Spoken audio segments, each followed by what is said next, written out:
Men who like to keep their morning routine simple will love these multi-for-him gummies, specially formulated with 12 key nutrients designed to support men's daily nutritional needs. Nature-made multi-for-him gummies help support muscle and bone health. It improves your immune health, and it increases your energy metabolism. With the quality you can trust, Nature-made multi-for-him gummies have no artificial flavors, no synthetic dyes, no high fructose corn syrup, no artificial sweeteners, and is gluten-free. Pharmacists around the world have recommended Nature Made to be the #1 vitamin and supplement brand. So when you need something that's going to help you get you through the day, when you need something that's going to increase your energy to help you get you through that workout, to make you perform as an elite athlete at the top of your ability, try Nature Made multi-for-him gummies, because you don't want to stop to the 12th round.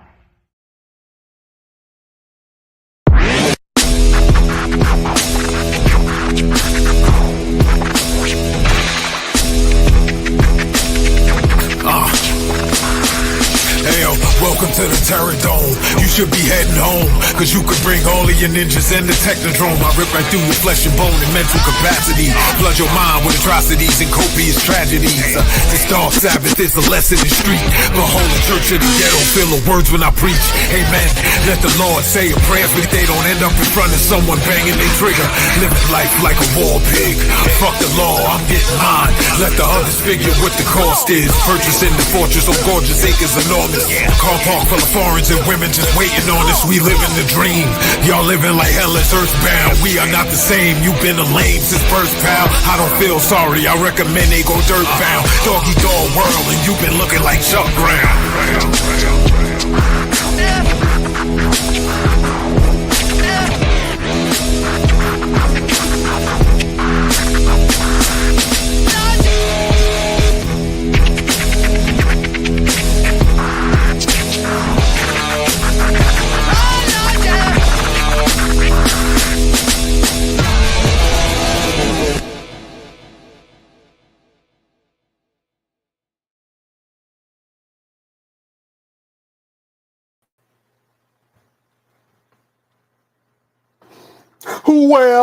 Well, beautiful people, best damn nation. It's Wednesday, and you know what time it is. It is the Best Damn Wrestling Podcast. I am your humble host, Brian Renegade, and with me, I have the best damn crew. First of all, if you see this man in a dark alley, run for your life. He will beat you up and throw you in the trunk of the car, drive you in front of your job, and beat you up in front of all your coworkers. He is the green-eyed bandit. He fights people. Sometimes he bites people. He's your mama's favorite wrestler, and he can whoop your daddy ass, the one and only Roosevelt, the fighter. What's happening? Man, after this weekend, you can't announce me like that no more. It ain't going down like that no more. Well, that is a great intro. That is one that. No. After this weekend, you got to announce like this. You got to say, Mister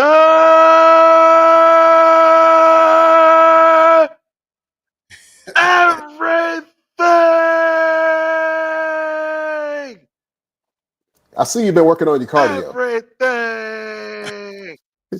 Yeah, that's a lot of breath But I got a chance control. to interview Mr. Kennedy, man. Yeah, Yeah, man. you Yeah, did man. get a Hold on. chance. What's going on, Brian? How Yeah. you feeling? I'm good, What- man. What y'all got me on? Hey, y'all didn't tell me I was gonna do all this hollering and carrying on. Hey, like I said, we might talk about faith, we might talk about politics, a little bit of fishing, this and that. First thing he started doing is hollering. What y'all doing? Hey, Gotta set the tone. Just set the tone. Look, it's an animation over what here, y'all man. doing?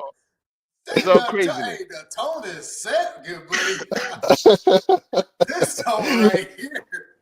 Hey, Absolutely. man. Hey, I hope you ain't expecting me to do this. No, you don't have to do none of that. I would actually recommend that you don't. Yeah, man. Hey, listen. First of all, let me give this man his intro. I'm gonna try my best. I can't holler intro. You better holler. Hey, after y'all done did all that, you better have a good holler. I got you. To holler. All right. This man is a fishing titan. Hey, nope. That's 2 weeks. 2 weeks after you done come on He is the fish whisperer. Hold up. Yeah, I got you. This man once caught a great white shark, a river monster, and a kraken all in the same day. Now we're just lying. Well, the myth has to be large. Now we just lying. Okay, this one isn't a lie. This man is one of the greatest pro anglers in the country right now. Actually, in the world. Dare I say? He is a fishing expert. I could say that. Yeah. I could say, all right. Ladies and gentlemen, let me please introduce to you the one and only Brian Latimer. Yo, how are you doing, sir? Hey, do I get to rate the intro after that first one? I ran out of breath. I'm gonna be honest with you. Yeah. The first. That's what it was. So I apologize about that. Oh man. Real pleasure to be here, my guy. I appreciate y'all including me on this.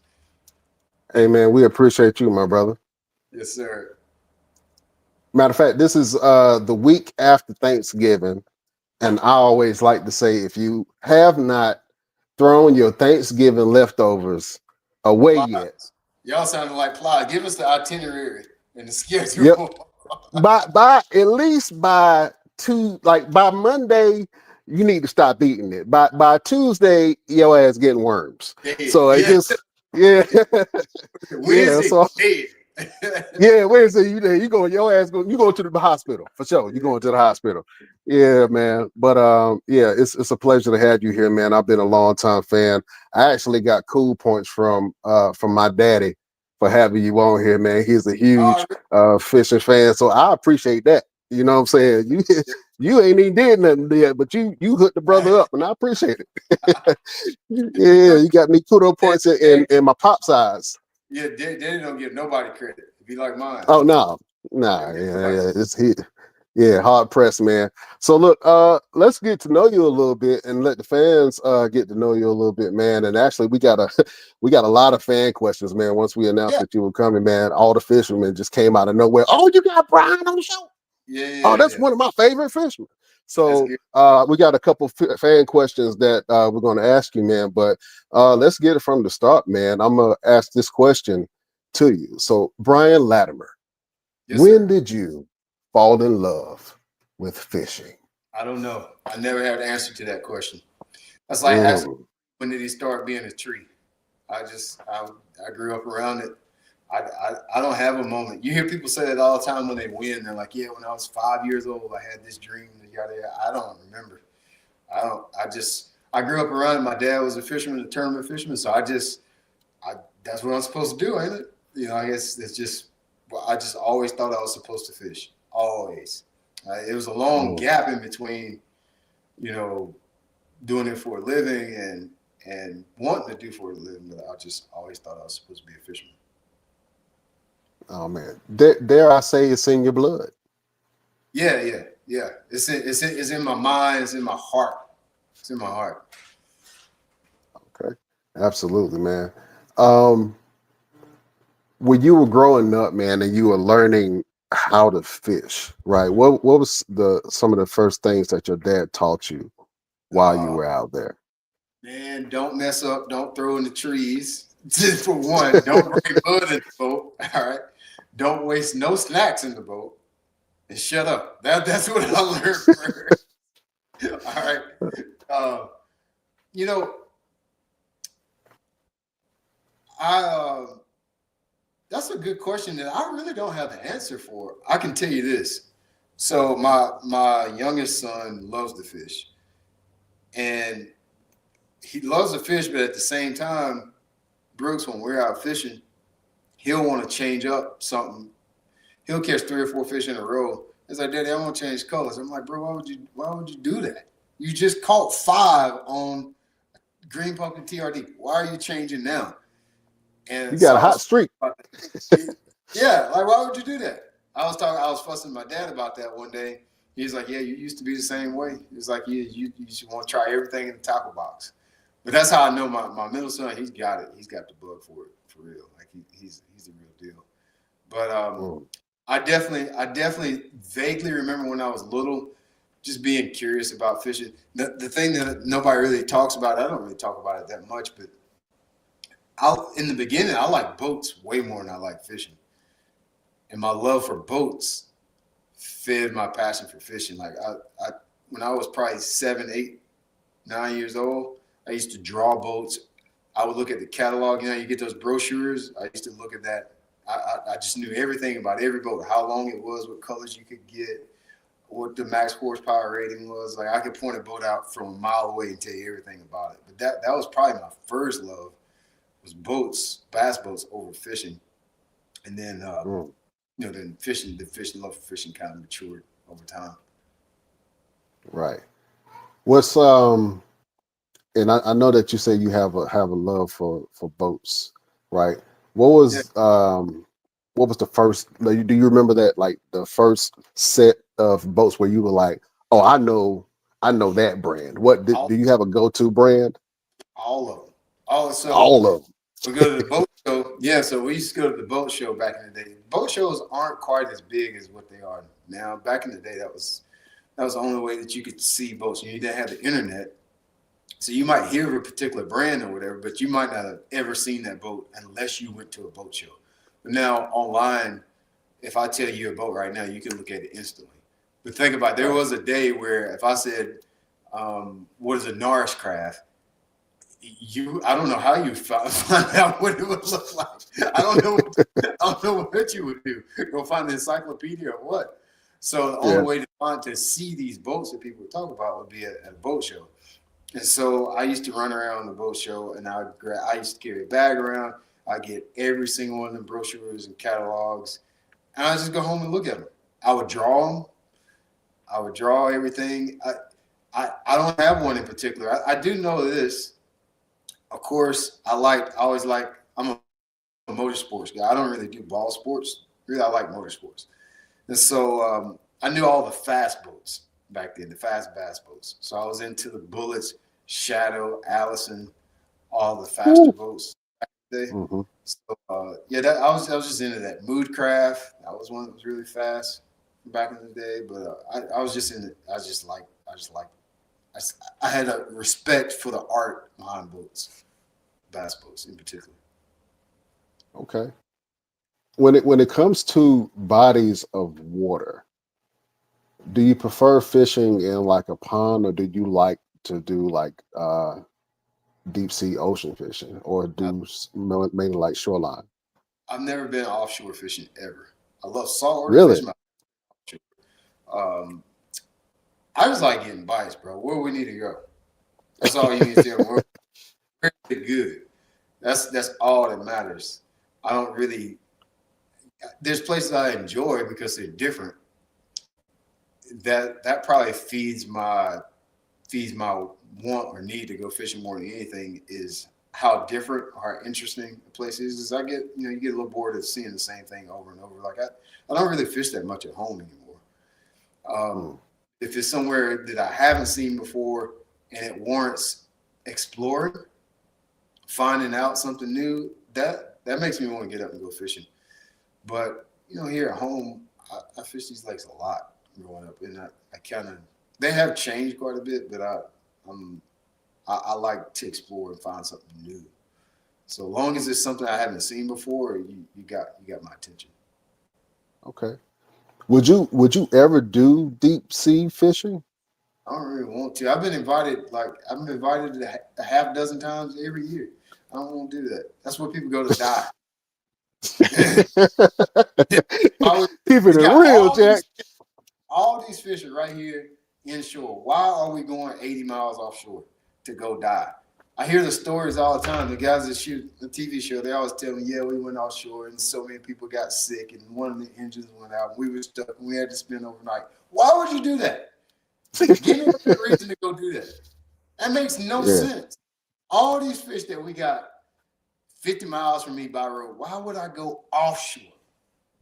I don't see the need for it. So I haven't been yet. I was supposed to go for a job. I didn't volunteer for this. This was a job. I was supposed to go this summer, and it got canceled because of weather. Thank God it got canceled because of weather. I was so happy. But yeah, I don't have any desire to go offshore at all. Yeah, man, I seen Perfect Storm, and they just turned me all the way off. I was like, stuff be popping up all the time out there. Why are we doing this? Yeah, I thought about it, man, but I was like, no, I don't trust the ocean at all. There you go. Out there. And like, the fuel for a lot of those trips are probably $1,800, $1,500 to $1,800 in fuel. No thanks. Woo. Yeah. That's an airplane charter right there. Yeah. No thanks. I'm all set, man. Tell us a little bit about. I'm not bored with regular fishing. Tell us a little bit about what you got sitting behind you. Is that part of a boat sitting behind you?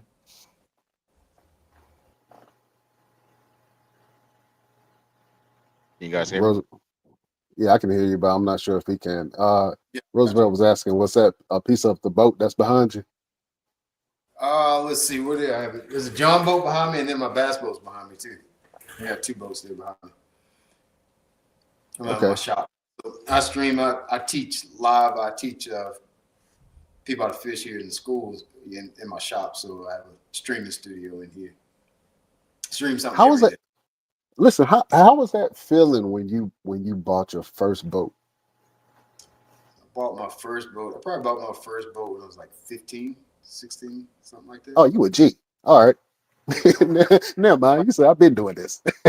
Yeah, I bought a John boat when I was 15 or 16, but oddly enough, I didn't buy it to go fishing with. I bought it for duck hunting. I bought a John boat. It was a low 1236. Low 1236. I wouldn't be able to fit a 14 back of my truck. It had no trailer, just the boat, just a John boat. Used to haul around the back of my truck. Okay. Now, I do want to ask you a question because there was a little bit of controversy that you were involved in not too long ago. And I believe it circled around catch and release. And I believe, if I'm not mistaken, that you caught some fish and you decided to keep it. And the fishing community came out and started bashing you for some Come on, reason. I'm ready. They got the right one this time. They got the right one this time. And where we from, and we from the Carolinas, man. And when I used to go fishing, you keep your fish that you catch. Now, sometimes you do throw back, if it's too small or if it's, certain areas or whatever, or if the rules require that you catch and release.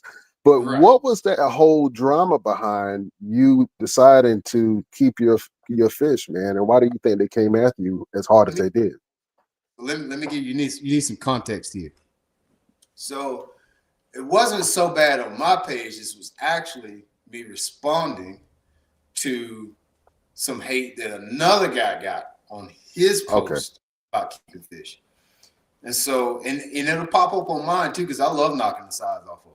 Like, I'm not and it's specific to the bass fishing community. Bass fishermen think that you're supposed to release everything. And the reason behind that is, and nobody wants to say this, I'll say it, because I'm the boss. I'm not worried about what somebody said. I'm my own boss. The reason that people are so adamant about catch and release in the fishing community is selfish. It sounds like they're trying to be conservative. They're not. They're not worried about conservation. They want them because they want to have big fish for their tournaments. People want big fish for their fishing tournaments. They're not really worried that much about the fish. So when you see me knock the sides off a couple to eat, now you mad thinking that now that could have been a fish that you could have caught for your tournament. No. That's not the rules. Particularly to the bass fishing community, we think that the fishing industry revolves around bass fishing and bass fishing tournaments. Bass fishing does probably gross the most income and creates the most money in all states, most likely. However, fishing tournaments is not what this thing revolves around. It used to be a big influence, but no, it doesn't revolve around that. So it's just taboo to keep them around here. There was a gentleman that posted a picture. He had a big one. It was a good one. It was like probably 6 or 7 pounder. Had it in his kitchen. People go crazy on his post in the comments section.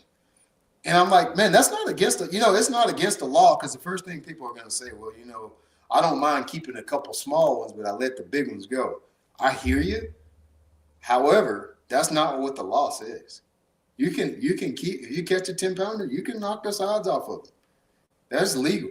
The DNR has done plenty of studies, and they know what creel limits that these fisheries can hold, and nobody is hardly keeping fish anymore. Like, nobody. We need harvesting. Like, if you're serious about conservation and preserving our fisheries, you would be keeping more fish, because it is a healthy practice for our lakes. Most of our lakes in the country, listen to me, the majority of our lakes in the country are overpopulated. I know for a fact all of ours are in South Carolina.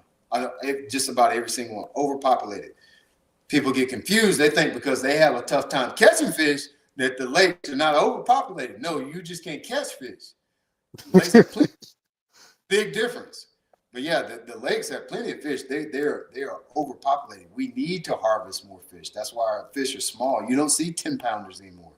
My dad grew up fishing 70s, 80s, 90s. He has 3 10 pounders on his wall.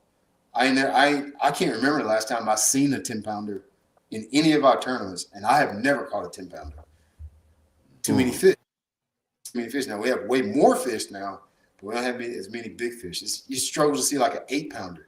Is a giant nowadays. Back when I was a kid, you always saw 8 pounders, 7, 8, 9 pounders all the time. Interesting. Yeah, that is interesting, man. I would think that you would be able to have more 10 pounders. So what you're saying is with conservation, or with taking some of the fish out of the lake, the fish that are there can grow bigger because they have more territory and you can catch bigger fish. So it's a balance. You just got to balance the ecosystem. Too many fish, not enough food, too much competition. Fish smaller, more numbers. We have the influx of spotted bass, an invasive species, the Alabama spotted bass. They're in our lakes. They're taking over our lakes. It's like Trump said, they're taking over our lakes. We got to get them dogs out of here. The Alabama spotted bass, they're taking over our lakes now. They're in the rivers. They're in the oceans. They're eating all our food. Yeah. We need to build a wall. We got to get them out of here, man. They have changed our fisheries. They're not the same as they were. They reproduce more than any other fish. They spawn deeper. They don't have any natural predators to their fry because they spawn deeper, and they spawn in places where predator fish like crappie and brim are not in heavy population. So their spawn is stupid big. And so, and since we don't keep any fish and you have an invasive species, it's changed our lakes. They're nothing like they used to be even 10 years ago, but much less like 20 years ago. Our lakes are not the same. Mm.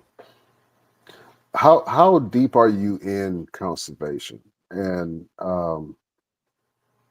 like because it's one thing to be an advocate for it, and Yeah. then it's another thing to be actually active. So how active have you been in conservation of lakes and rivers? That's a good open-ended question. If you ask me if I'm going up and picking up paper and cans out of the rivers, I ain't doing that. No. My active conservation looks like teaching people how to fish and spreading the information like what I just did to tell people like, hey, it's okay to kill some fish. That Right. is Yeah. conservation, is letting people know that this false narrative about keeping fish and killing fisheries and another big conversation is delayed mortality right now in bass fishing tournaments. Somebody else that knows far more about fish mortality needs to handle that. For mine, my contribution is to my audience that I know, the people that listen to me and trust what I have to say, is letting them know that it is not evil, it is not against the law, and you will not hurt your fishery by harvesting. In fact, you are helping it. That is my contribution. I'm not planting brush piles. I'm not going to pick up paper. I'm not going to the Congress. I'm not lobbying. Don't call me about lobbying, because that's for somebody else to do.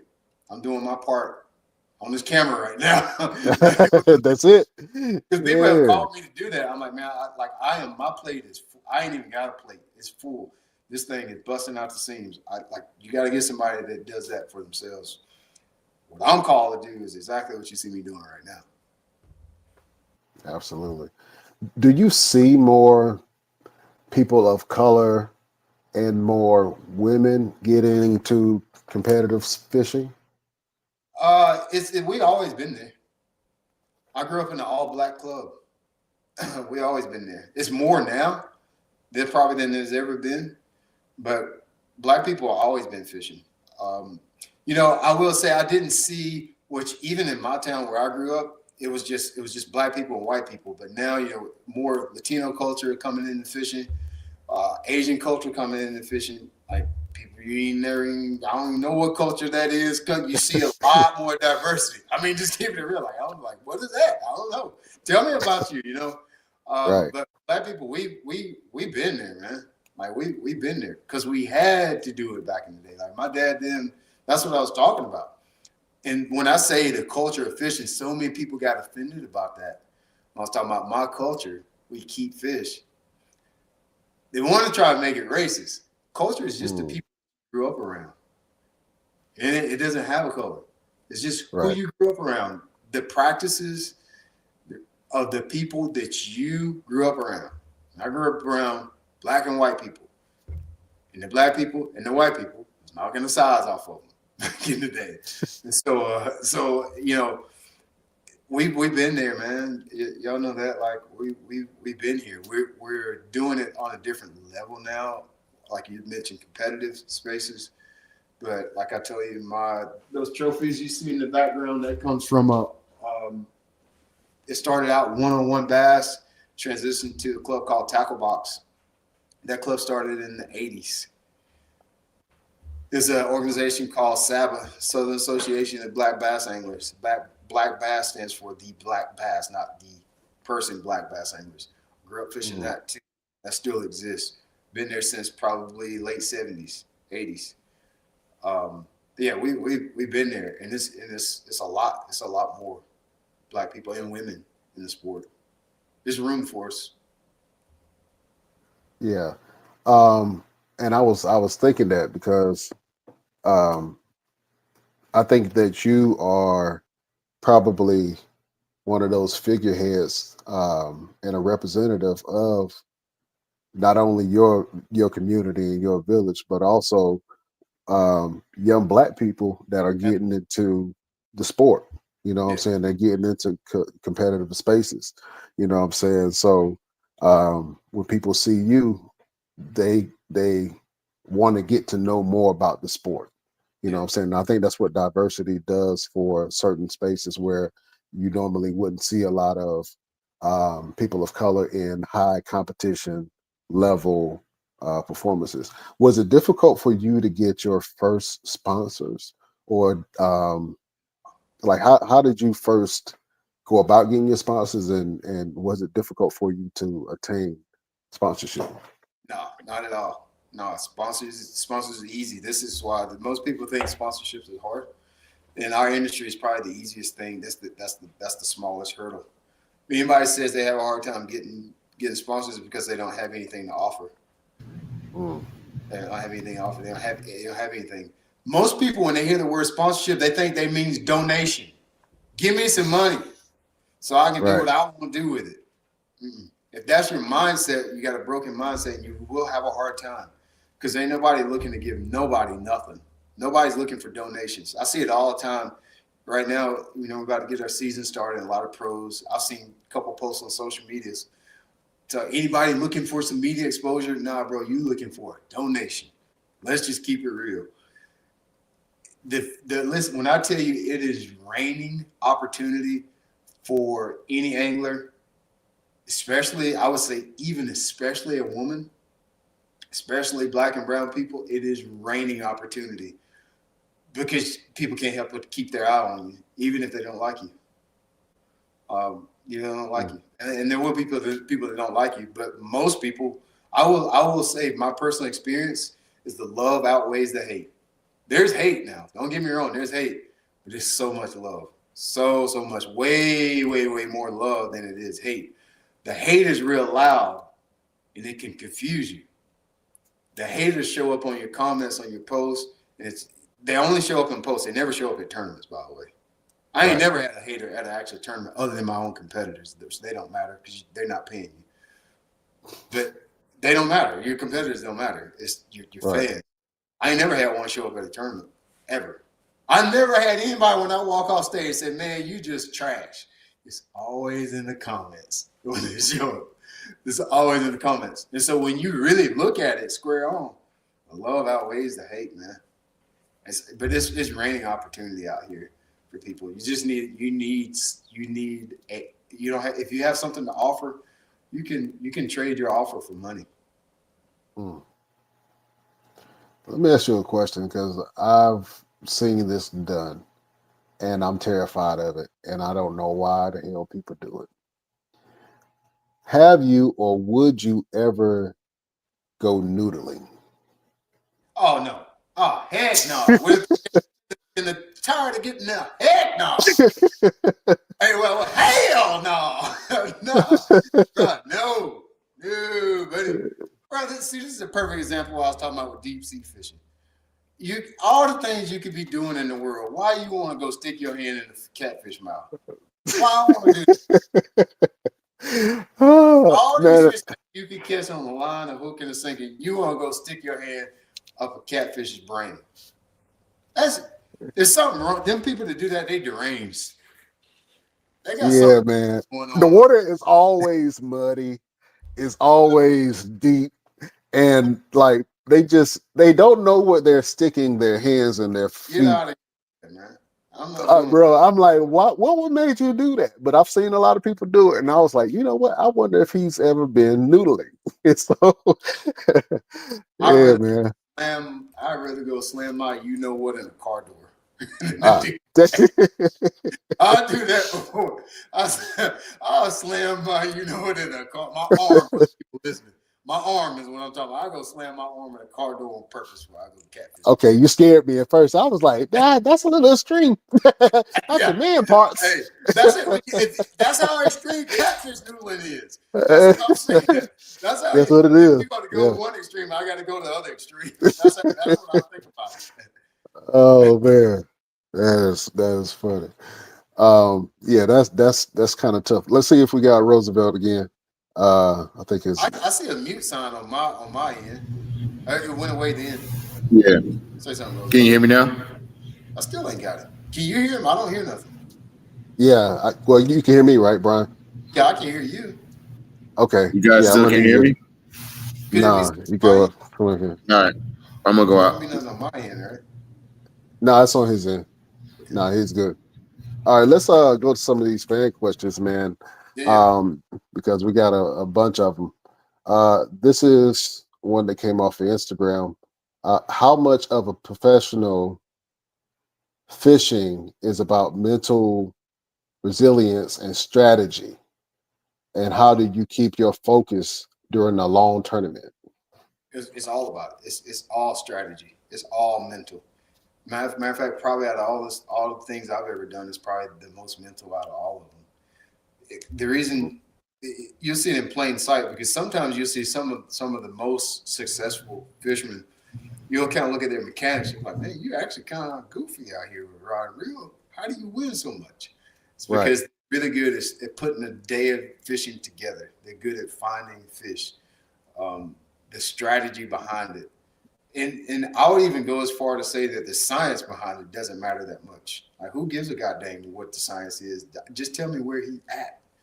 Or some people are so resilient. You know, our sport moves really slower than any other sport. Like, think about it. I get 3 days of just practice the whole day. You know anything else that gets 3 whole days of warm up? Nobody else gets 3 days of warm up. Imagine the NBA, they had warm ups for 3 days. Football, they went out on the field and did stretches for 3 days. That's what I get to do. Yeah. All right, and then, wait a minute, Right. hold on. 3 days of warm up. Then you get to the event. Then that's another 3 or 4 days. Bass Pro Tour at one point was 6 days. That's how slow our sport moves. But it's a slow, very calculated deal. Like, it's all about strategy. Like, 98% of it is just strategy. Absolutely, man. I believe that. This is another question. How has modern technology changed the way you approach fishing, whether using fish finders, GPS, or even social media to share your catches? Yeah, it's the technology deal is that you're talking about, the keeping the fish. That the technology is the most controversial thing in fishing right now. You know, we've got technology now that pretty much just show you where fish are anywhere, out in front of you, behind you, around you, up under you. You know, in your afro, in your beard, you can find a fish anywhere now. Literally see them swimming around. We never had that before.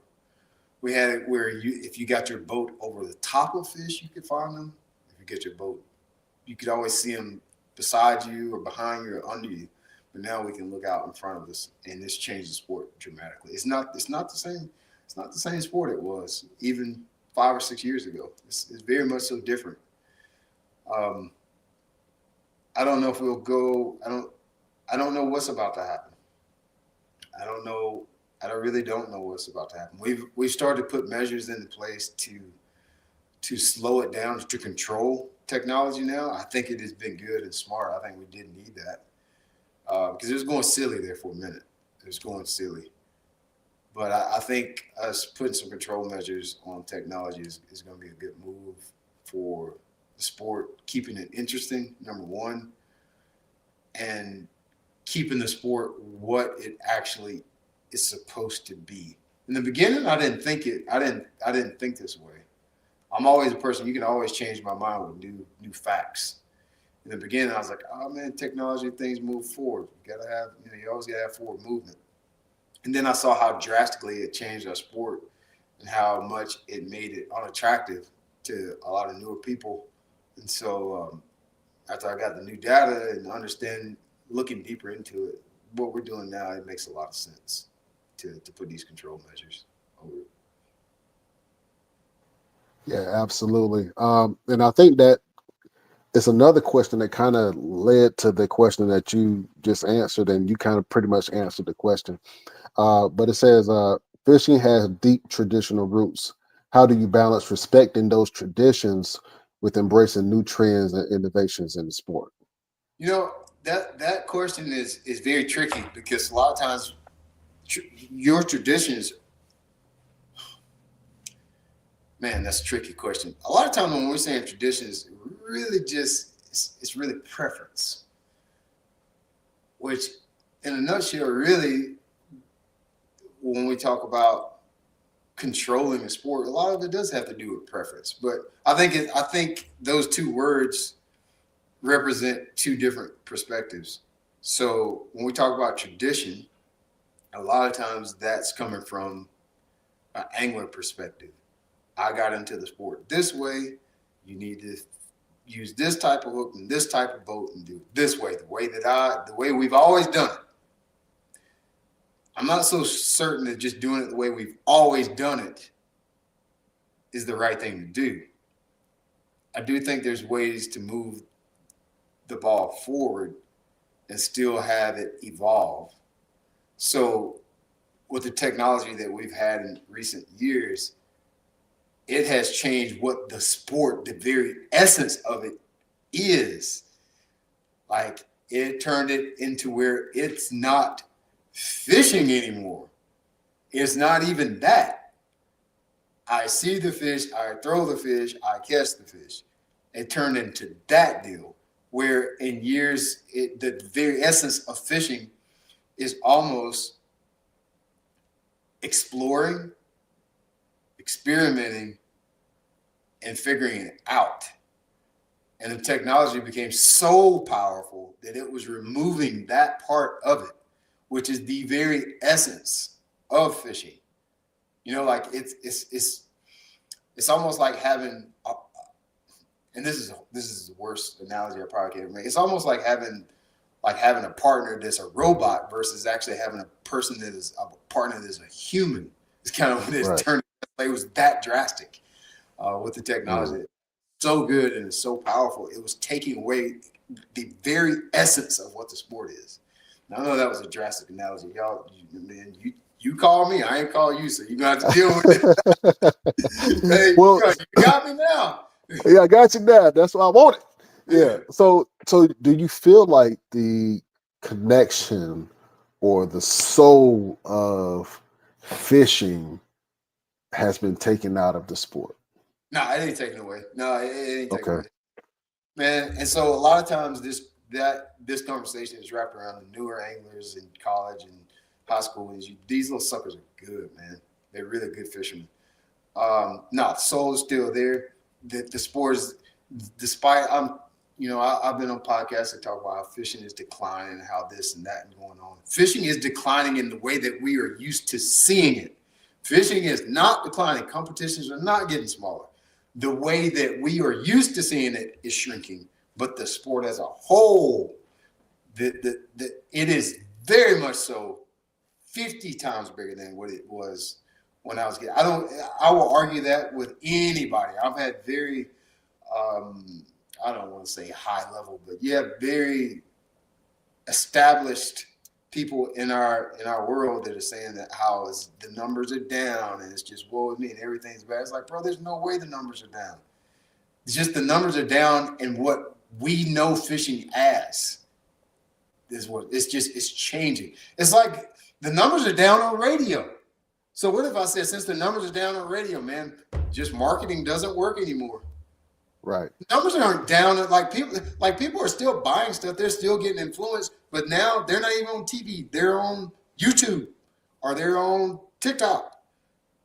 Like, people aren't stopping buying. The way that they're consuming content is different. In the 70s, 80s, they consumed 60s, 50s, 80s, they consumed marketing content through the radio. Then it changed to TV, and now it's on the internet. So it is with fishing. The influence in fishing when we were kids was magazines, tournament fishing, and TV. Mm-hmm. All three of those are dead right now. It didn't go away. Now it's YouTube, Facebook, TikTok, Instagram, kayak fishing. People say, well, tournament fishing is dying. Go on. If you believe tournament fishing is dying, go on Fishing Chaos right now. See how many tournaments are going on live right now. Go on, was it Tourney X? Tell me how many tournaments are going live. People fishing tournaments every day of the week somewhere now. Something we could all do. I could fish tournaments against y'all, wherever you are. I could fish tournaments against y'all right now, online tournaments. It's growing. It's just not growing the way that we are used to it growing. And so if you're in this echo chamber of people that are only in the fishing industry, you think it's dying. Where you're standing is dying. It's not dying.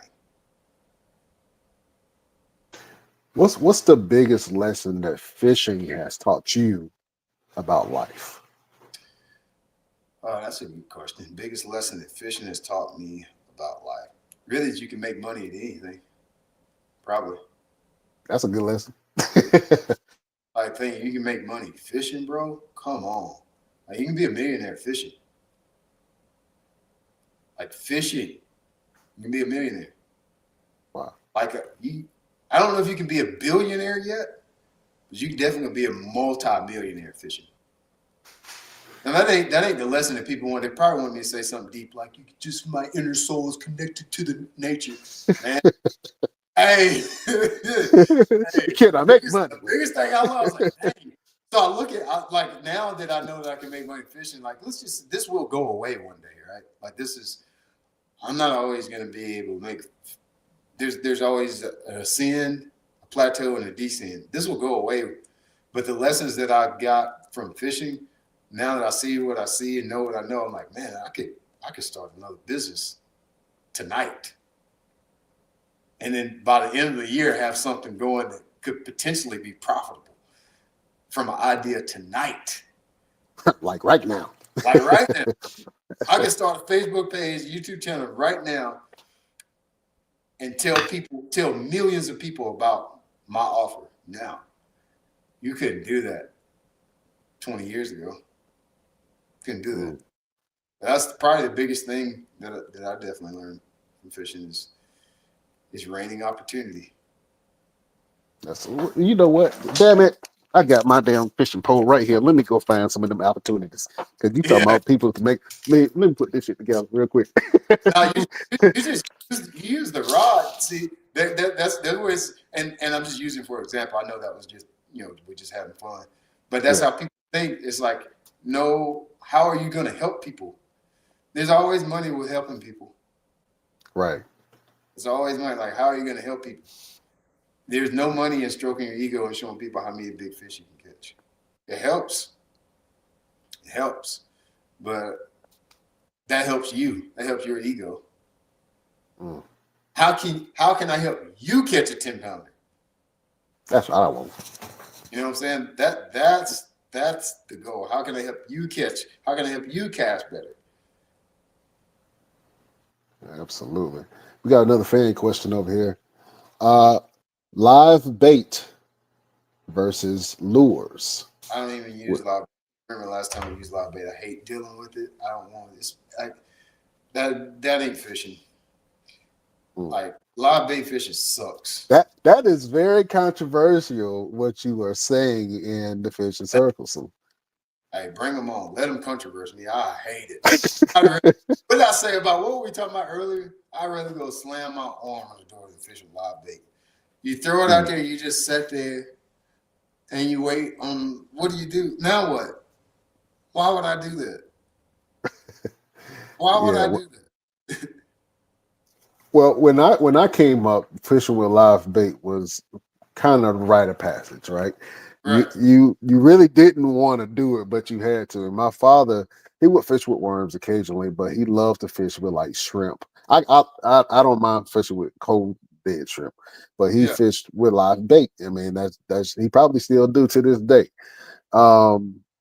And you say you rather not fish with live bait at all. Is it that you really don't get as much action with live bait, or do you feel some type of way about actually using live bait? No, it ain't. This is like I hate it. You know how people don't like, I don't know, cauliflower. I hate fishing. I hate dealing with it. Go get the bait, and then if they bite you go to throw the bait, and then it come off the hook. Then you gotta get another one, and then if you drop the bucket or something, then all the bait gone, and now what you gonna do is it ain't no fun, man. It's just not fun. It's just listen, this is how bad live bait fishing is. I took my kids and I was like, my kids probably just want to catch fish, especially my middle son. He probably just want to catch some fish. So we'll get some minnows, and we'll go catch a bunch of crappie. Man, so mad because he threw it out and then he immediately realized, like, no. You just put the rod down and leave it. He was like, oh man, what is this? He's like, hey, he went back to the truck. One time we took him saltwater fishing. We got some mud minnows. You flip the mud minnows up on the dock, whatever. Redfish come and get it. He caught 3 or 4, and then he called and was like, "Yeah, I'm done."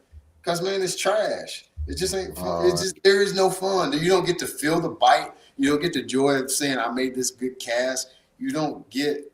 It ain't fun. It just ain't fun. That's all. Now, if you're fishing to eat, go get you some live bait. Knock the sides off of it. But like fishing, I just don't enjoy it. I'm about to start saying that for everything. You hear me? What's that part?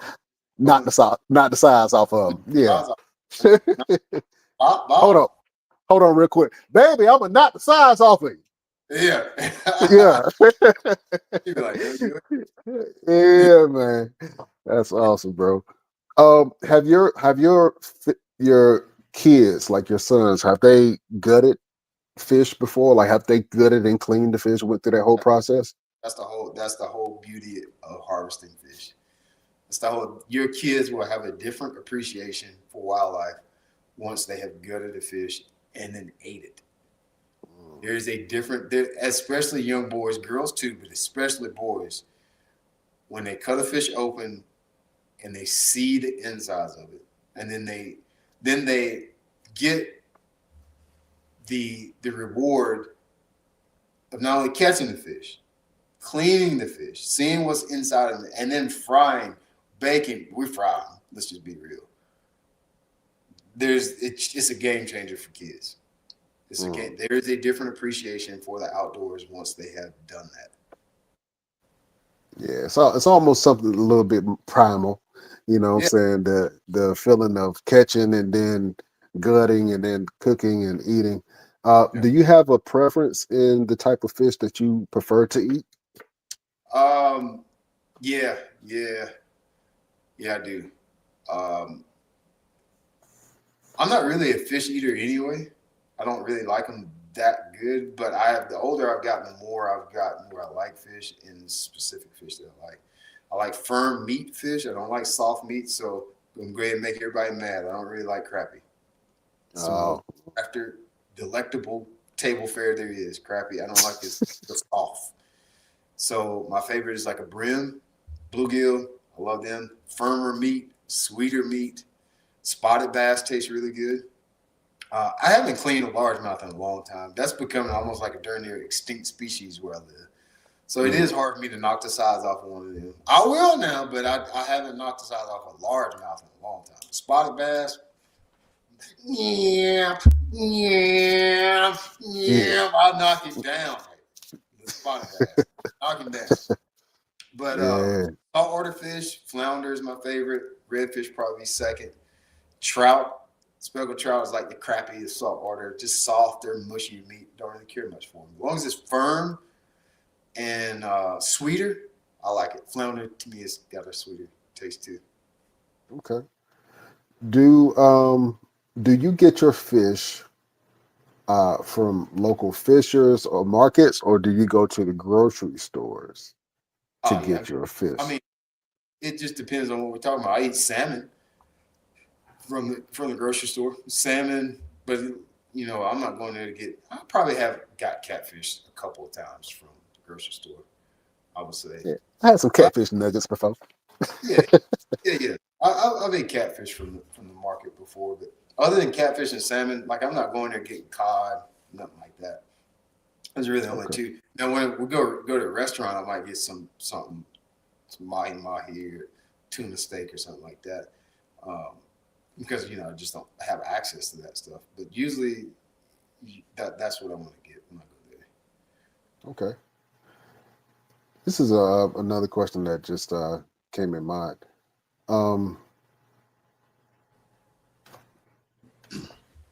And I forgot it just like that. Yeah. I got it.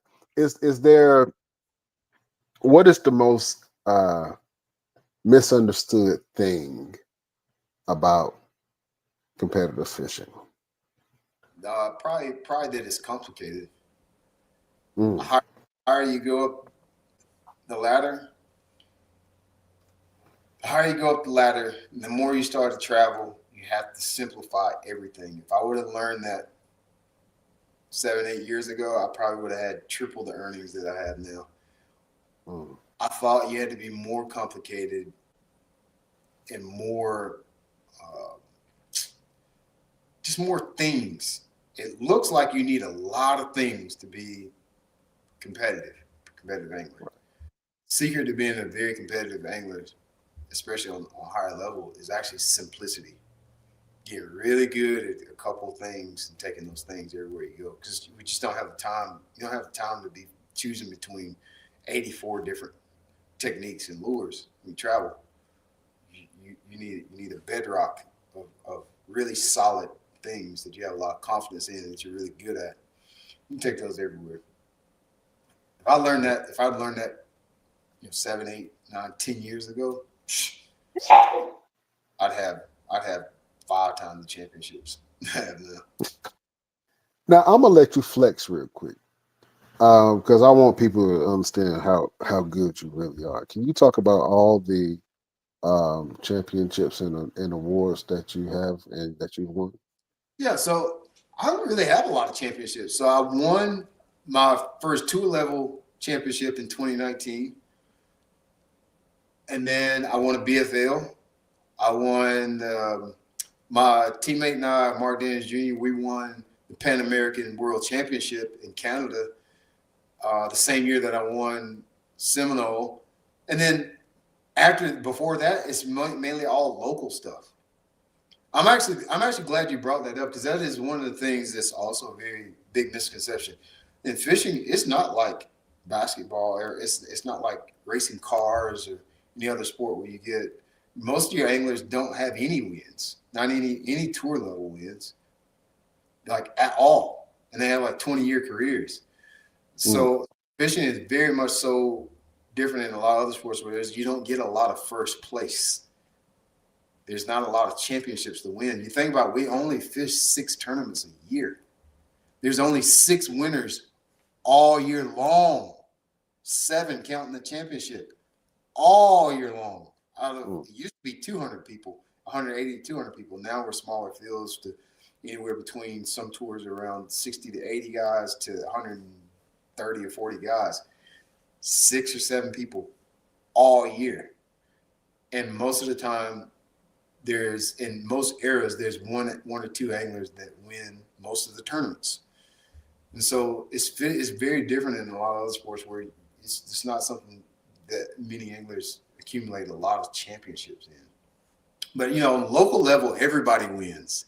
So you got to be careful. You're talking like, I got 40 wins. Where at? Well, I mean, that was on your home lake, boss. I got 40 wins on my home lake. I'm talking about tour level traveling tournaments. It's a handful of anglers that have a bunch of those wins. Yeah, against your buddies and your friends don't matter. You know what I'm saying? Yeah, just local trails, local tournament where you fish all the time. There's plenty of guys where I live that are very much more accomplished than I am when it comes to championships. Way more accomplished. But then there's also, this is a much deeper question than most people are willing to dive in. What is a win? Win's got to be more than first place. When there's 180 people show up on the start gate, you mean to tell me there's going to be one win? That whole thing about if you're not first, you're last is bullcrap. Like, there's wins laying on the ground everywhere. Like, you have to have that kind of mentality about it. First place is just a result, but winning looks like a bunch of different things. Yeah, that's a major jewel that you just dropped. I did not know that you were a philosopher too, sir. I had no idea. Bro. You have to start I study like successful people. Like if anybody wants to learn more about sports psychology, you need to follow Kobe Bryant. You need to. That's a good one. Kobe Bryant probably, and I'll be honest, I didn't appreciate Kobe until he's gone. I didn't know that he was the person that he is. But you should listen to every clip that Kobe Bryant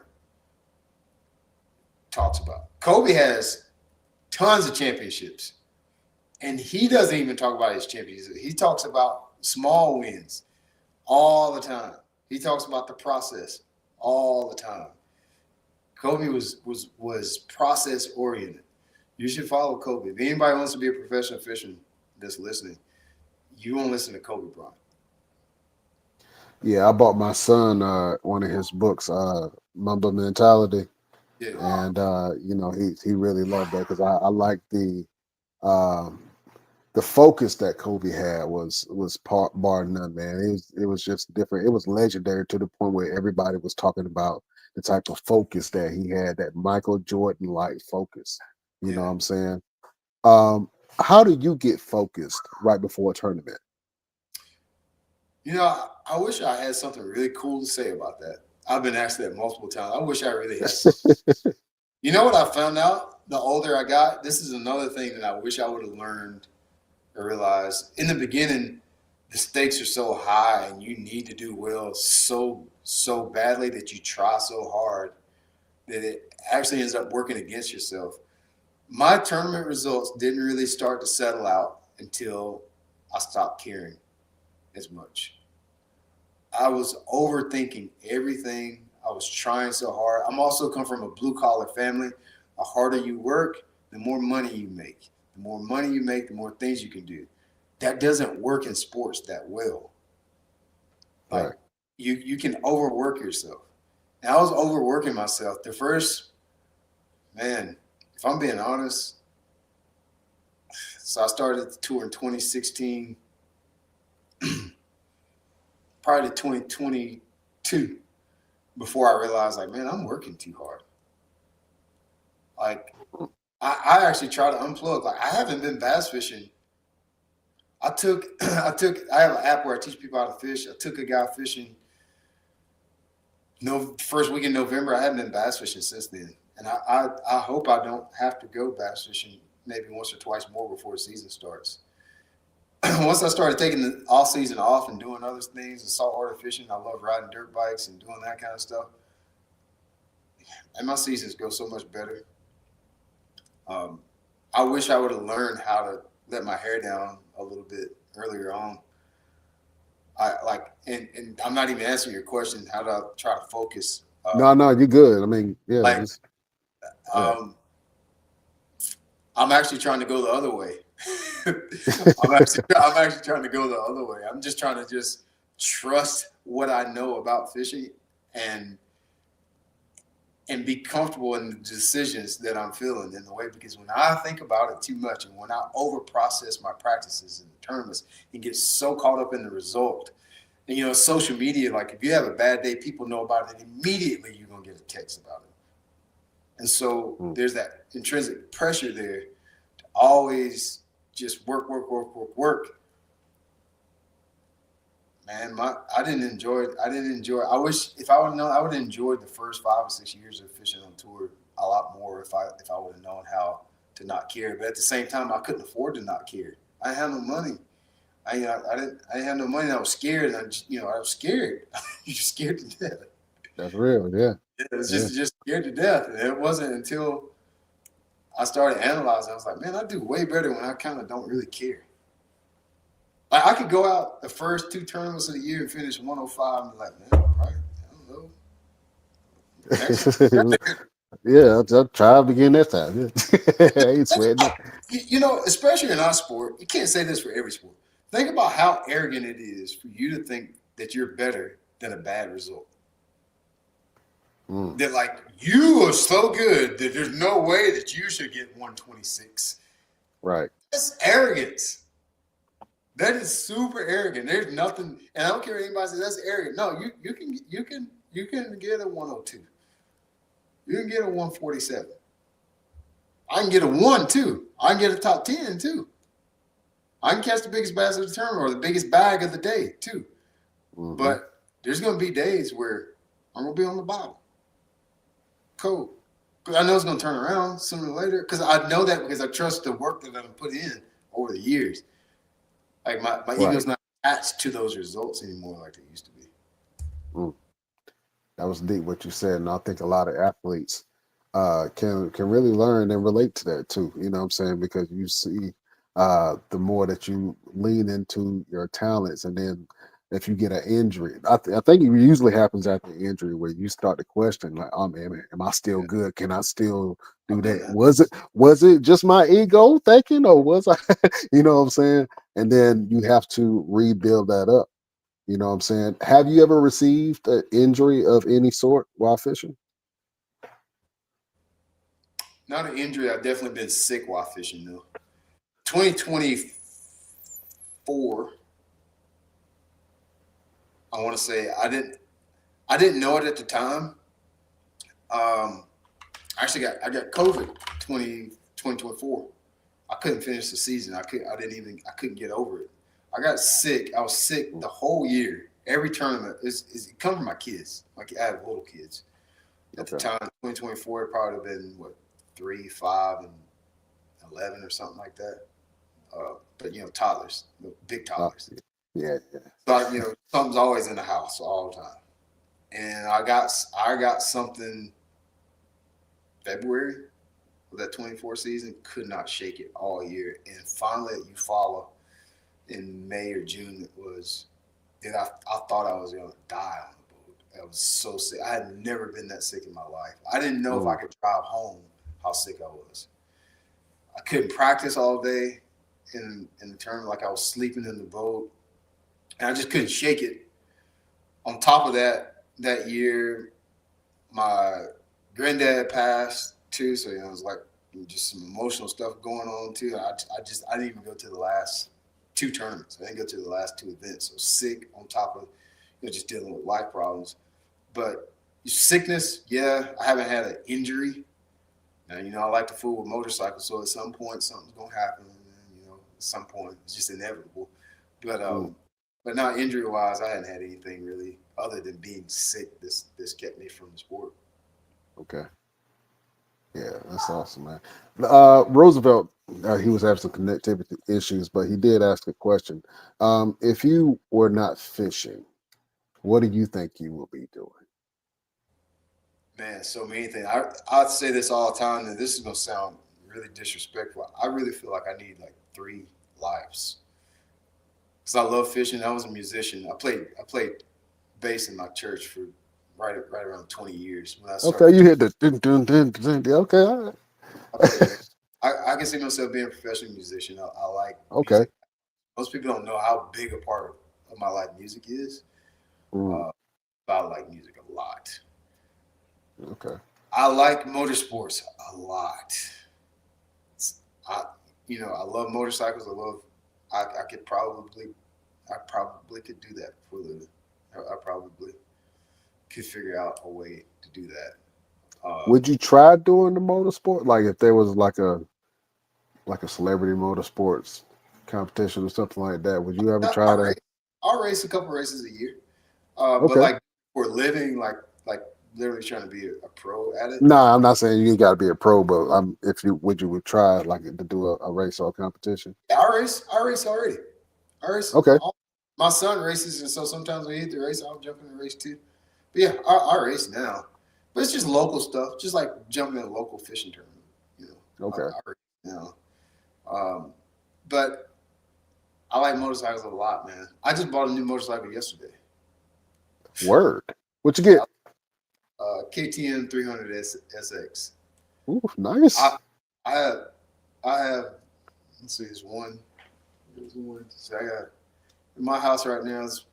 There's my son. Let's see, 1, 2, 3, 4, 5, 6, 7. There's 9 motorcycles at this house. Jesus Christ! You got a biker gang in there? 9? About all 3 of us have about 3 bikes. Oh wow! Yeah. See, that's awesome, man. Yeah.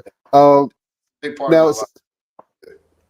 Now you did mention that you like to go duck hunting. Are you into guns as well? Nah, not as much as I used to, Brian. Like I can't do everything.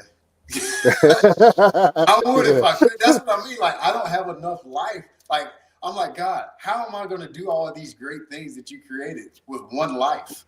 Like I ain't got but one life, and I already done lived more than half of the one life probably. Like I need another life. Like I'm having way too much fun. You got all this stuff. You got duck hunting. You got fishing. You got different ways to fish. You got motorcycles. You got fast boats. You got fast cars. Hey, bro, how am I supposed to enjoy all of this stuff with one life? God, this is a bad deal. It sounds like This is a a great bad deal to deal. me. You gave me one life. Like, I love all of these things. I like music. I like all these things. And that's like, man, I don't have enough life to enjoy all of this. Oh man, you need to be like a cat and had 9 more of them, Yeah, man, I need a couple. Like, huh? I was like, we need to work out some deal. Like, God, I know I can get 9, but can I get 3? 3, Can I yeah, get 3 solid lives? 3. Can I Yeah. just get 3 lives? That's all I want to know. Oh man, But yeah, I that's would, such if a I good had, one. I got 3 kids. I enjoy spending, like, my kids, I enjoy spending time with them. Like, when I can't spend time with them, I don't like it a lot. I don't really like it. I like spending time with my family. And so and if they were into it, I would do it. And probably if I started doing it, they probably would love it. But right now, between fishing and dirt bikes, we full. We Okay. full. I just came in around dirt bikes right before we got on this call. Oh man, that's cool. Yeah. Yeah, that's cool. Do you like going mudding? That's a country thing. You ever been mudding? So no, I don't Okay. like. Not that. That's like I don't like that. No, They do that around my way. They just they love do doing it. it.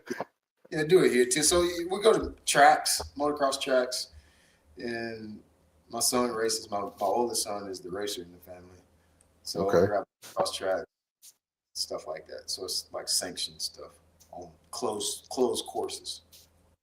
Okay. Now you mentioned that your kids are multi-talented like yourself, man. Um, what does it mean to you to push what to let them know it's okay to follow an unconventional path like fishing or racing or something like that? Is it important to you to? Yeah, very important. Yeah, very important. It's actually my most important thing is to expose them to the world. The best thing, and I think you already asked this question. I may not have asked. There's a different answer I have to it now. I think about it deeper. Best thing that happened to me with fishing is being able to travel and see the world. I've been around the world because of fishing, and so when you are around different people, different cultures, you learn different things, and you're exposed to different ways of living, earning money, and how to get better at things. And so if you only play basketball, if you only play school sports, you'll probably end up doing what everybody does that goes to public school. Not saying that's a bad thing, but most likely you'll probably fall into that form. But when you do other Yeah. things, fishing, this is what thing people don't really. Fishing is a global sport. It's Right. global. You can go. I even want this for.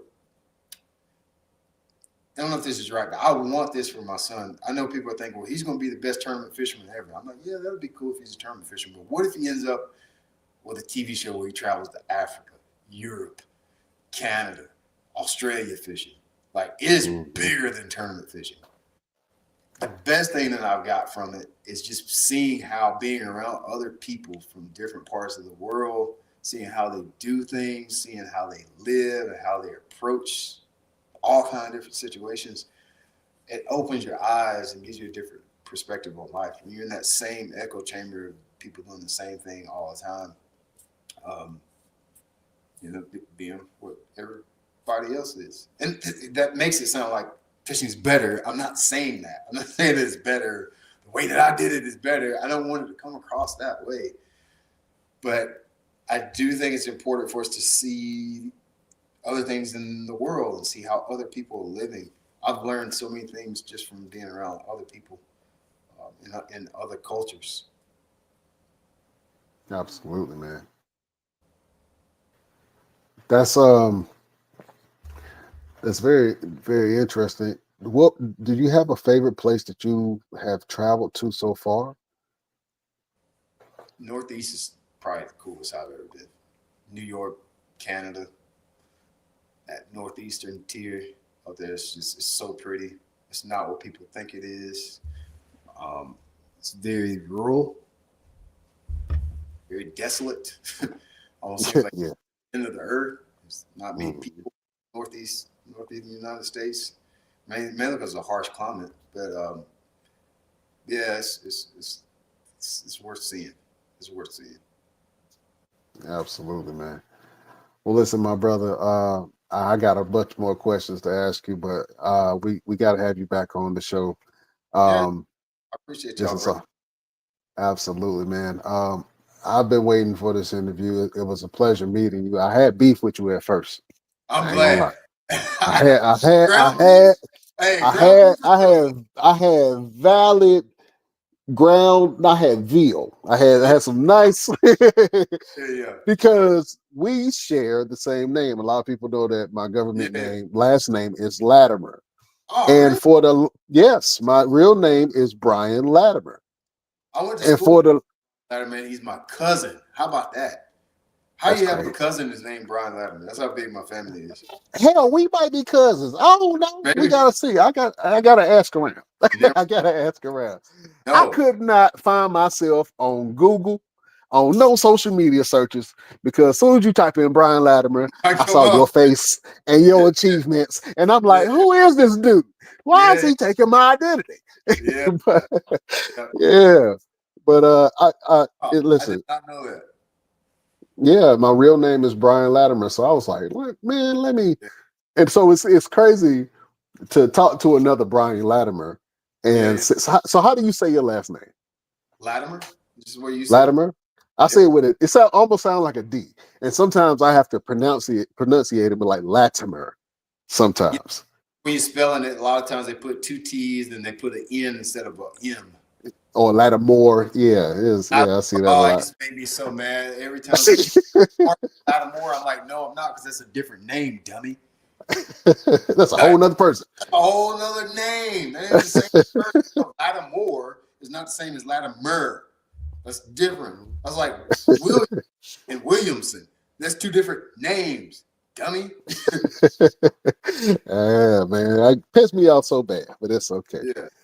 Oh man. So listen, what's next for you? Do you have anything coming up, any big tournaments, any projects? Hold on, before you answer that question, this is the real question I wanted to ask you. When are you getting your own TV show? I've had a TV show for 5 years. Really? I'm gonna go back and watch it. Straight up fishing TV on Waypoint TV, Roku, all that. Yeah, 5 years. Okay. TV ain't where it's at. That's why you don't know. Nobody watches TV. Well, you can cut it up into clips. Yeah, Go back. that's what. Yeah, it is. It is. It's on all my socials. Yeah. Today, if you follow me on Instagram, you saw. I probably saw it, but I probably didn't realize it was your show in particular. Okay. Because nobody Awesome. watches TV. They all on YouTube. Oh man. Well, And listen, like you are radio show. YouTube star in the fishing world, man. Yeah, you got controls on YouTube, but and nobody watches TV. That's all. That's why you don't know. That's why you don't know. I had TV. I started my TV show in 21. Okay. Well, I didn't know, and now I know now, and know y'all know. So well, y'all go make sure y'all check that out. Yes, sir. So all right. So here's the other question: what you guys coming up? I'm going to ride my dirt bike, man. Every chance I get. And I'm going to good life. Go knock the size off some flounders and some redfish. Season will start to February. Like I said, I ain't really worried about no bass right now. I want to ride my dirt bike. That's all I want to. I'll worry about fishing. See our first tournaments in like second week in February. I'll start worrying about tournament fishing Martin Luther King Day. Hey, I might have a dream about that time. I have a dream about that time, boy. Yeah, about that time, man. I'm not. The bass will be there. They'll be there in February. Do you have an RV, or have you ever thought about getting an RV for some of these tournaments? Yeah, I travel out of RV. Okay. Yeah, I have RV and then I have a toy hauler. Since we race, you need it. I knew you did. That's why I asked. I knew you had one. I knew. Yeah. I'm actually looking to. I think that's my next big purchase. Is I want to get an RV, and so what? is, man. It's we for Thanksgiving we stayed about 3 nights in the mountains, riding dirt bikes, sightseeing, Christmas tree shopping, that kind of thing. Yes, it's worth it. We stayed out of like last year. Let's see, was it last year or the year before? This is 25, 24, 24, yeah, 24. But I bet we stayed 80 days in our camper, at least. Ooh, that was you made that to a whole nother home. Yeah. Well, some of it was by accident. You know, we had Hurricane Helene, so we were out of our house for 2 weeks. You know, then we race a bunch, and then there's one race that we stay at like all week, all Thanksgiving, like 10 days. So that was that's basically 25 days right there. Right. Just you saw 25 days in 1 month, but between racing and vacation, and then I'd stay sometimes for work, and then sometimes the camera guys use it. It's probably, I don't know, it's a lot, man. A lot, 3 or 4 months worth of time in the camper. We use ours a lot. Man, you are living. You about to make a lot of people mad. You are living people's literal dreams. You know what I'm saying? It's wild. Yeah. It's wild because work is fishing, and then I go when I'm not fishing or on my dirt bike. What is this? what kind of life is today? I gotta go fishing. That's the it. people at the track, they get mad. They're like, you coming to practice tomorrow? I'm like, no, I can't come. I can't ride tomorrow. I gotta go fishing. It's like, what is that? It's wild. No, I have a very blessed life, man. That's dope. I am happy. That's dope. I am happy. This is good. I put on my Facebook posts a lot of time. Like, these are my good old days. Like, these are the good old days. Yeah, that's beautiful to say, man. Well, I know you got to get back to the family, and you say you're about to go ride some dirt bikes. Okay. I got one more question, and then I'm gonna go ahead and go to the final word. Yes, do you like fishing at night? I recently started fishing more at night. For a long time, I hated it. Now I like it more, but it's kind of dangerous. It's pretty dangerous fishing at night. So that was always my, the sport is actually low-key a little bit dangerous to begin with. We don't talk about that much, but low-key dangerous. But I've grown to like it more in the last 2 or 3 years. I fish more at night than I ever have. In the last 2 years, I fished more at night than I have in 20 years. But I'd rather fish in the daytime, man. Because when I go at night, man, it throws my schedule off for the whole week. Yeah, I can see that. I would be terrified. Every little noise that I hear, I would be scared. The bullfrogs, something jump in the water, I'm freaking out. It's already dark. I guess I'm immune to that just from duck hunting, because duck hunting, you go out and walk around in the swamp when it's dark. So that don't bother me as bad. It's you can't see where you're going. You don't see where you're going. It'd be easy to run over something, hit something. And usually there's something's gonna happen. You're gonna be at least at the very minimal stranded if you run over something, and then you could get hurt. So I'm not that crazy about it for those reasons. But it can be fun. Just for the most part, when it gets dark, let's just go to the house and start over tomorrow. That's all. Right. That's all. Have you ever seen something that you couldn't explain, or something that was creepy that happened while you were fishing? No, not really. The only thing that happens, this happened recently, and now that I know what it is, it's not creepy. But a lot of times on a clear night, you can see Starlink, the Elon Musk deal. You can see that. You can see it. And that the first time I saw it, I was like, oh my God, what is going on? Like, you almost feel like they here, baby, they here. It's moving, like moving across your head. And but other than that, no, I don't see nothing. But the reason that most of the time when people are scared of something, you're scared of it because you don't know what you're hearing to see.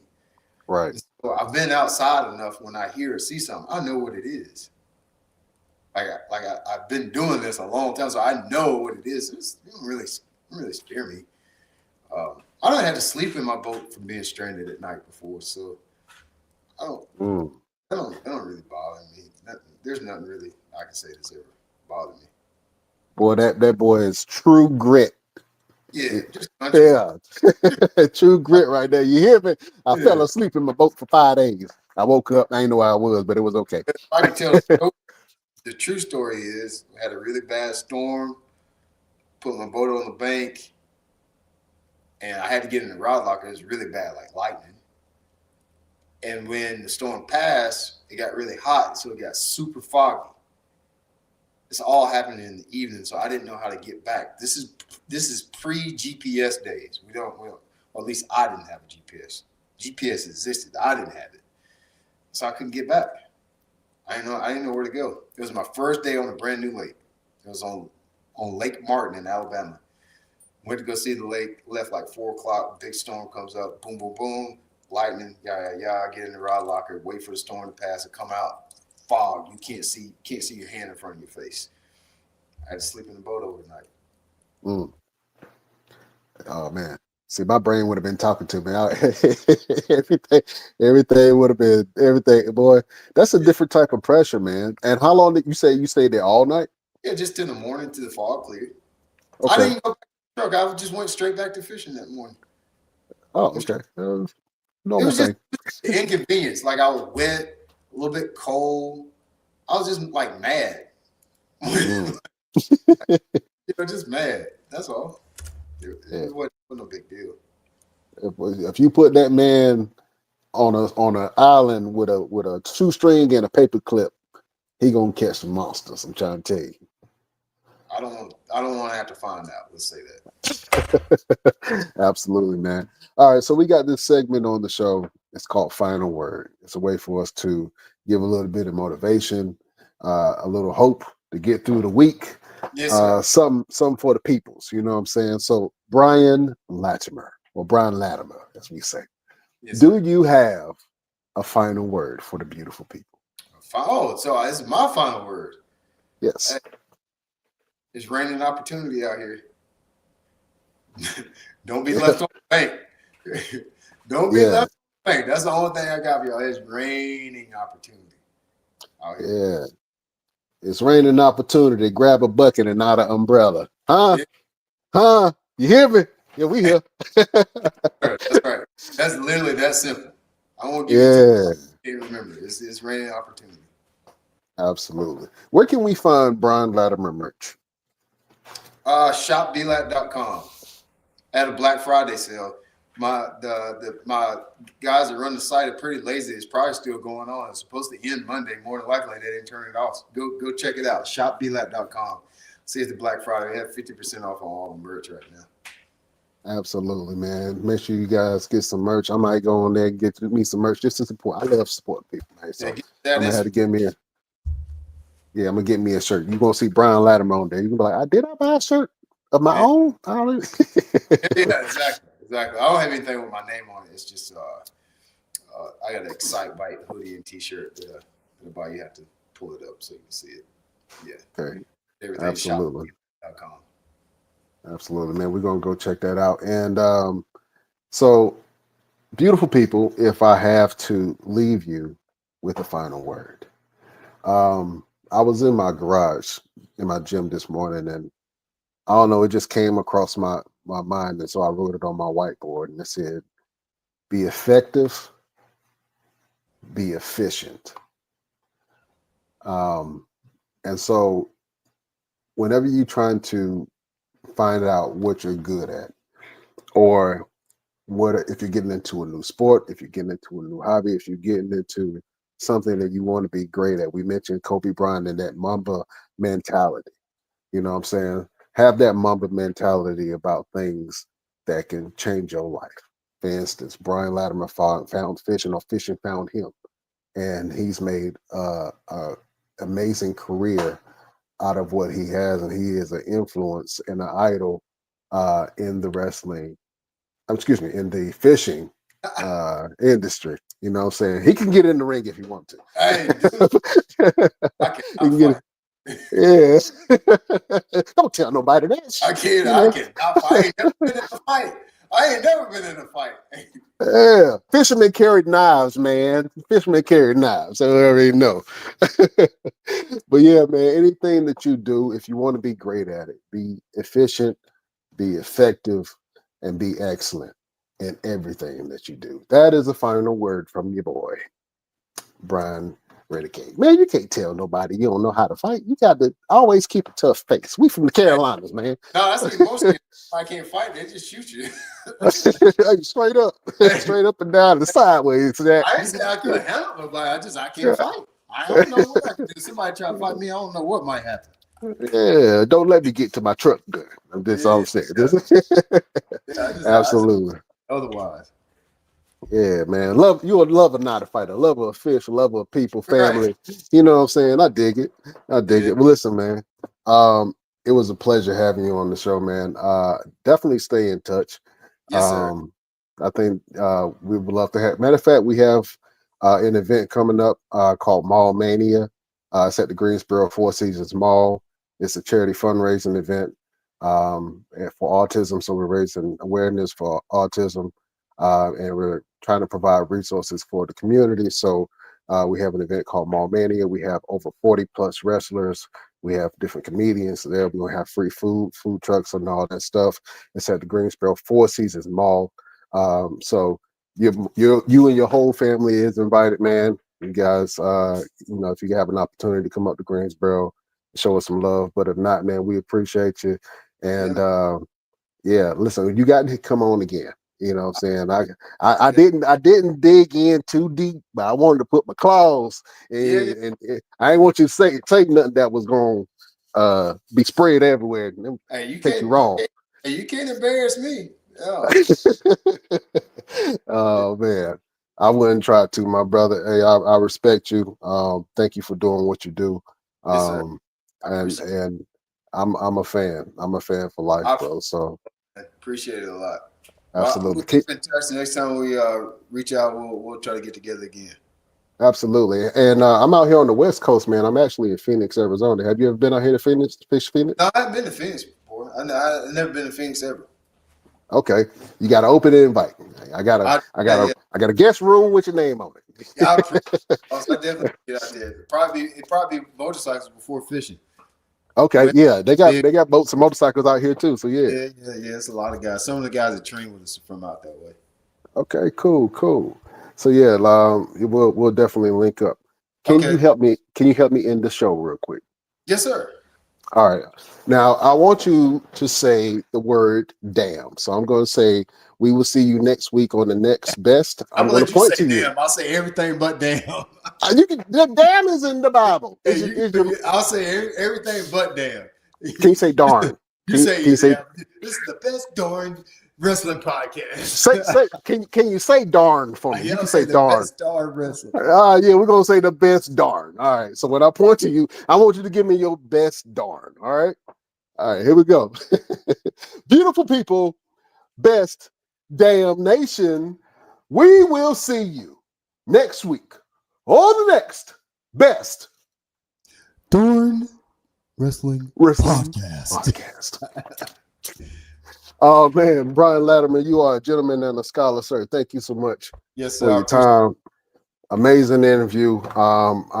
I'm even more going to get into the sport, man. And like I told you before, you gave me brownie points with my pops and my uncles, so I appreciate that. You know what I'm saying? That's hard to do, my guy. Oh man, yeah. These kids ain't burned down my house while they've been in by themselves. Oh yeah, we can't have them problems. Yeah, I got some of my own that I gotta go ahead and check in. All right, can't hold y'all no longer. Check us out on all of our social medias.